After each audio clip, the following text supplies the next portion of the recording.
अस्सलाम वालेकुम दोस्तों, ਤੁਸੀਂ ਵੇਖ ਰਹੇ ਹੋ ਆਪਣਾ ਚੈਨਲ ਪੰਜਾਬੀ ਵਸੇਤ। ਮੈਂ ਤੁਹਾਡਾ ਮੇਜ਼ਬਾਨ ਗੁਲਾਮ ਮੁਹੀਉਦੀਨ।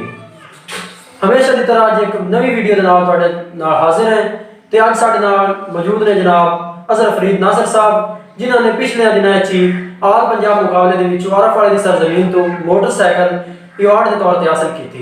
ਅੱਜ ਅਸੀਂ ਉਹਨਾਂ ਨੂੰ ਮਦੂ ਫਰਮਾਇਆ, ਉਹਨਾਂ ਦੀ ਮਿਹਰਬਾਨੀ, ਉਹਨਾਂ ਨੇ ਸਾਨੂੰ ਟਾਈਮ ਦਿੱਤਾ ਤੇ ਉਹਨਾਂ ਕੋਲ ਵਾਪਸ ਸੁਣੀਆਂ ਨੇ ਨਾਤਾਂ ਤੇ ਇਨਸ਼ਾਅੱਲਾ ਤੁਸੀਂ ਮਹਿਸੂਸ ਹੋਵੋਗੇ। ਅਗਰ ਤੁਹਾਨੂੰ ਚੈਨਲ ਚੰਗਾ ਲੱਗੇ, ਅगर ਵੀਡੀਓ ਚੰਗੀ ਲੱਗੇ तो भी चैनल को सबसक्राइब करना है, बैल आइकॉन को दबा के आल दा ऑप्शन सिलेक्ट कर देना ताकि साड़ी नवी आने वाली हर वीडियो तुहाडे तक बासानी पहुंच जाए।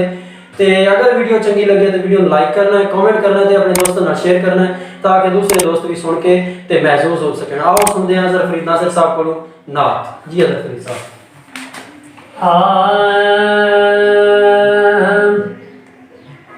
सानू को जीवे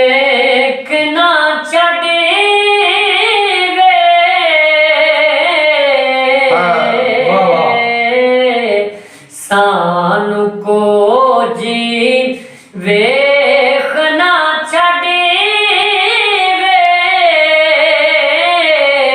तुसा भले दे हथ लजे तुसा भले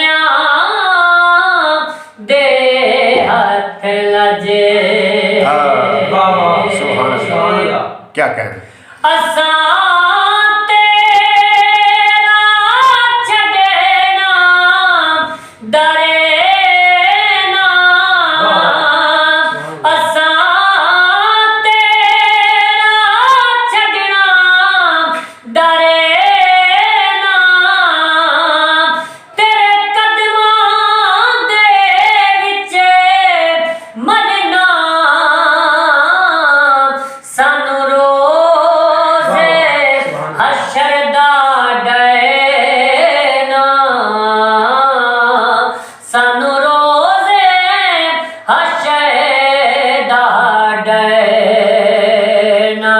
सोने साडा तू यो वकील ते जज वे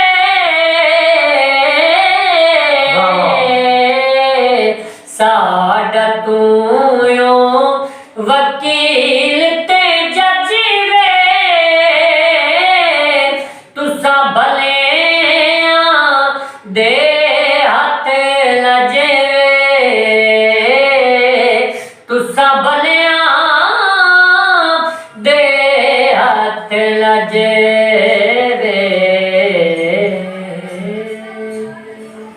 जी दोस्तों, उम्मीद है कि तुहानू ये नात बहुत अच्छी लगी होगी। तो इस तरह की मजीद वीडियो असीं लैके तुहाडे वास्ते हाजिर होते रहते हैं। अगर वीडियो अच्छी लगे तो वीडियो को फिर एक बार अपील कर रहे हैं कि शेयर करना है, कमेंट करना है, तो लाइक करना है, तो चैनल को जरूर सबसक्राइब करना है। तो पैसे कोई नहीं लगते, तो साडा फायदा होवे ना होवे इंशाअल्लाह तुहाडा फायदा होएगा। तो असीं दिखावांगे पाकिस्तान का कल्चर, पंजाब का कल्चर, तो वो चीज़ां जिहड़ियां कि नापैद होने के करीब ने। तो इजाजत दिओ, अल्लाह हाफिज़, तुहाडा ते साडा रब रख।